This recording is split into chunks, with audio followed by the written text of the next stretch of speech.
ஓம் சர்க்குருவே சரணம். சிந்தனைக்காக சில வினாடிகள். ஒரு சாக்லேட் ஃபேக்ட்ரி முதலாளி வந்து தன்னுடைய கடும் உழைப்பினால தன்னை அடையாளப்படுத்திக்கிட்டு மேலே வந்த ஒரு மனிதர். அவருடைய சாக்லேட் அப்படின்னாவே மக்கள்கிட்ட ஒரு அலாதி பிரியம். அந்த சாக்லேட் மேலே எப்பயுமே அவங்களுக்கு ஒரு மரியாதை உண்டு.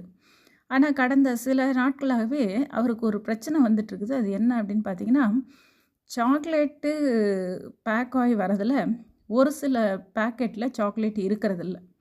சாக்லேட் இல்லாமையே பேக் ஆகி வந்துடுது. இதுக்கு என்ன காரணம் அப்படின்னு பார்த்தா, இவர் எல்லாமே கம்ப்ளீட் ஆட்டோமேஷனில் வச்சுருக்காரு. அதனால் வந்து சாக்லேட் வந்து பேக் ஆகாமையே அது வேகமாக வர்றதுனால அப்படியே பேக் ஆகாமல் சாக்லேட் ஃபில் ஆகாமையே பேக் ஆகி வந்துடுது. இதனால் வந்து அவரோட வாடிக்கையாளர்கிட்ட இவருக்கு கொஞ்சம் மன வருத்தம் ஏற்படுது.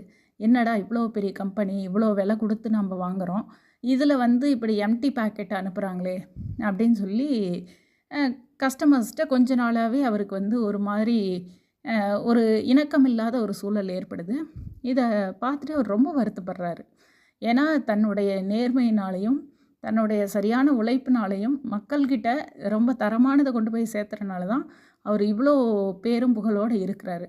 ஆனால் இதுலேயே அவருக்கு ஒரு பிரச்சனை வருது அப்படிங்கிறதுனால அவருக்கு வந்து ரொம்ப வருத்தமாக இருக்குது. அதனால் என்ஜினியர்ஸ்லாம் கூப்பிட்டு ஒரு மீட்டிங் போடுறாரு. என்ன செய்யலாம், ஏது செய்யலாம் அப்படின்லாம் டிஸ்கஸ் பண்ணுறாங்க.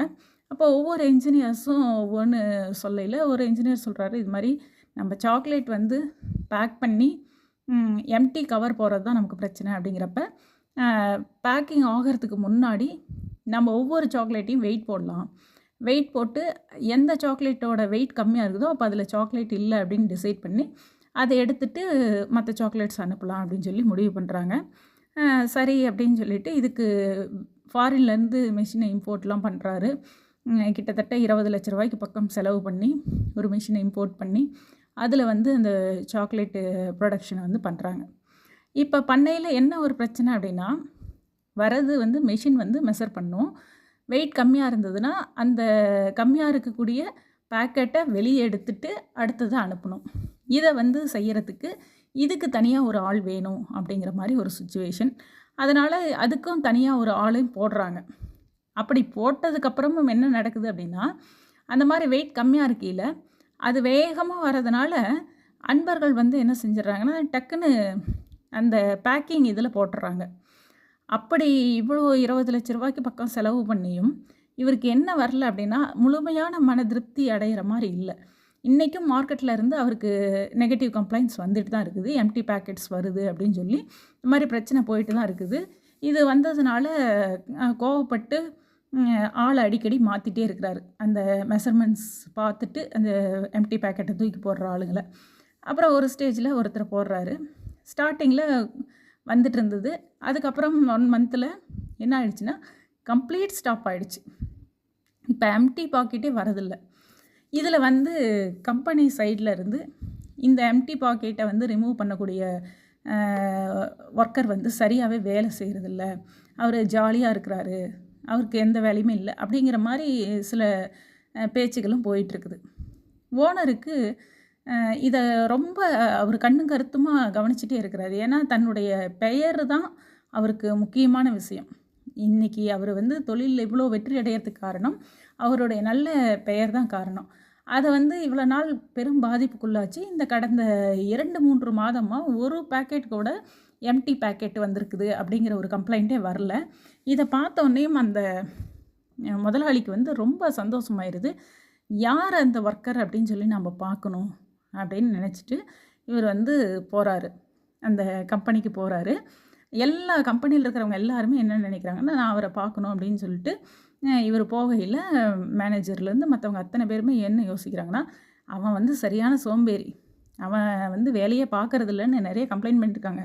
ஏதோ கம்ப்ளைண்ட் வந்தனால தான் முதலாளியே நேரடியாக வந்து பார்க்க வராரு, இன்றைக்கி கண்டிப்பாக அவனுக்கு வேலை போயிடும் அப்படின்னு எதிர்பார்த்துட்ருக்குறாங்க. இவர் முதலாளி வந்து வராரு, அந்த இடத்துல வந்து நிற்கிறாரு. அந்த மெஷின் வந்து வெயிட் போடக்கூடிய மெஷின் வந்து அது பாட்டுக்கு வெயிட் போட்டு அனுப்பிட்டுருக்குது. அதுக்கு பக்கத்தில் யாருமே இல்லை. அந்த இது வெயிட் போடுறவர் எங்கே இருக்கிறாரு அப்படின்னு சொல்லி பார்த்தா, அதுக்கு பக்கத்தில் இருக்கிற ஒரு ரூமில் நல்லா படுத்து தூங்கிட்டு இருக்கிறாரு. இப்போ ஓனர் வந்து அங்கே போய் நிற்கிறாரு. அவர் நல்லா தூங்கிட்டு இருக்கிறாரு. ஓனர் வந்ததை கூட அவர் கவனிக்கல. நல்ல தூக்கத்தில் இருக்கிறாரு. மேனேஜரு இது ஜிஎம்க்கு எல்லாத்துக்கும் அப்படியே கை கால்லாம் உதற ஆரம்பிச்சிருது. ஓனர் வந்திருக்கிறாரு, இவன் பாட்டுக்கு தூங்கிட்டு இருக்கிறான், அங்கே பாட்டுக்கு ப்ரொடக்ஷன் போயிட்டுருக்குது, இவன் என்ன வேலை செய்கிறான் அப்படின்னு சொல்லிட்டு பயங்கர கோவத்தோட மேனேஜர் வந்து அவனை எழுப்பி என்ன செஞ்சிட்ருக்குற அப்படின்னு சொல்லி கேட்குறாரு. அப்போ வந்து இல்லைங்க, ஒன்றும் இல்லைங்க, இதை வந்து இப்போ வந்து எல்லாருமே கம்பெனியில் மொத்தம் முடிவு பண்ணிடுறாங்க, எப்படியும் இன்றைக்கி அவன் வேலை போச்சு அப்படிங்கிற மாதிரி நினைக்கிறாங்க. அப்போ ஓனர் வந்து பார்த்துட்டு அந்த லேபரை கூப்பிட்டு கேட்குறாரு, என்னப்பா நீ என்ன செய்கிற? எனக்கு வந்து கடந்த 3 மாதமாக ஒரு கம்ப்ளைண்ட்டு கூட வரல. ஆனால் நான் இங்கே வந்து பார்த்தேன், நீ ரொம்ப சின்சியராக வேலை செய்கிறனால தான் எனக்கு ஒரு கம்ப்ளைண்ட் கூட வரல போல் இருக்கு, அதனால தான் உன்னை பார்த்துட்டு போகணுன்னு நான் வந்தேன். ஆனால் இங்கே வந்து பார்த்தா நீ நல்லா தூங்கிட்டு இருக்கிற, ஆனால் வேலை பாட்டுக்கு நடந்துகிட்டே இருக்குது. இப்போ நீ என்ன செய்கிறதுனால எனக்கு இந்த கம்ப்ளைண்ட்டே வராமல் இருக்குது அப்படிங்கிறத எனக்கு சொல்லு, நான் உன்னை எதுவும் செய்ய மாட்டேன், உன்னை வேலையை விட்டுலாம் அனுப்ப மாட்டேன் அப்படின்னு சொல்லி சொல்கிறாரு. அந்த பணியாள் வந்து பயந்துக்கிட்டே வந்து சொல்கிறான், ஐயா நீங்கள் வந்து எனக்கு என்ன சொன்னீங்கன்னா வெயிட்டு கம்மியாக இருந்தால் பேக்கிங் ஆகக்கூடாது, அதை எடுத்துகிட்டு மற்றதை அனுப்பணும்னு சொன்னீங்க. அது வந்து போயிட்டே இருக்கட்டும், வெயிட்டு கம்மியாக இருக்கிறது தானே எடுக்கணும், வெயிட்டு கம்மியாக இருக்கிறத எடுக்கிறதுக்கு நான் வந்து சாக்லேட் பேக் ஆன உடனேயுமே வந்து அதுக்கு பக்கத்துலேயே ஒரு ஃபெடஸ்டியல் ஃபேனை வச்சுட்டேன். அந்த ஃபேன் வந்து வெயிட் கம்மியாக இருந்ததுன்னா இந்த காற்று வர வேகத்தில் அதே பறந்து போய் அந்த டஸ்ட்பினில் விழுந்துடும். வெயிட் இருந்தால் அது பறக்காது. அப்போ வெயிட் இருக்கிறது தான் நமக்கு வந்து பேக்கிங்க்கு போகுது.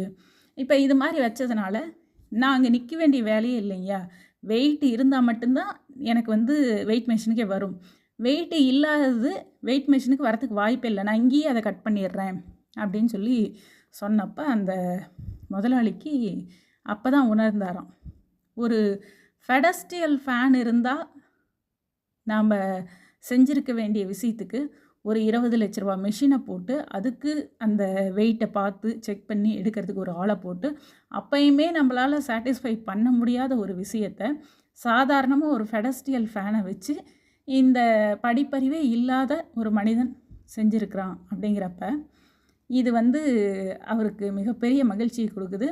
அவருக்கு சம்பளத்தை வந்து கிட்டத்தட்ட 2-3 மடங்கு அதிகமாக போட்டு அவருக்கு நல்ல பதவியை கொடுத்து அவரை பணியமர்த்துறார். அன்பு சகோதர சகோதரிகளே, இந்த கதையின் வாயில நம்ம தெரிஞ்சிக்கக்கூடிய விஷயம் என்ன அப்படின்னா, நம்ம மனசில் ரொம்ப வேதனையை கொடுக்கக்கூடிய ஒரு விஷயம், ரொம்ப கஷ்டப்படுத்தக்கூடிய ஒரு விஷயம், இதுக்கு தீர்வு என்னடா பண்ணுறதுன்னு நம்ம தலையை பிச்சுட்ருக்கிற ஒரு விஷயத்துக்கு தீர்வு பார்த்திங்கன்னா மிகப்பெரிய தேர்வாக தான் இருக்கணுங்கிற அவசியம் இல்லை. அதுக்கு 20 லட்ச ரூபா செலவு பண்ணணும், ஒரு பெரிய என்ஜினியர்ஸ் மீட்டிங் போடணும், அப்போ தான் அதை சரி பண்ண முடியும் அப்படிங்கிற மாதிரி விஷயம் இல்லை. ஒரு சாதாரண சாமானிய மக்களோட செயல்படுத்தக்கூடிய ஒரு மிக சுலபமான ஒரு விஷயம் இருக்கிறது தான் நம்ம பிரச்சனைக்கு தீர்வாக கூட இருக்கலாம் அப்படிங்கிறத உணர்த்துறதுக்காக தான் இந்த கதை.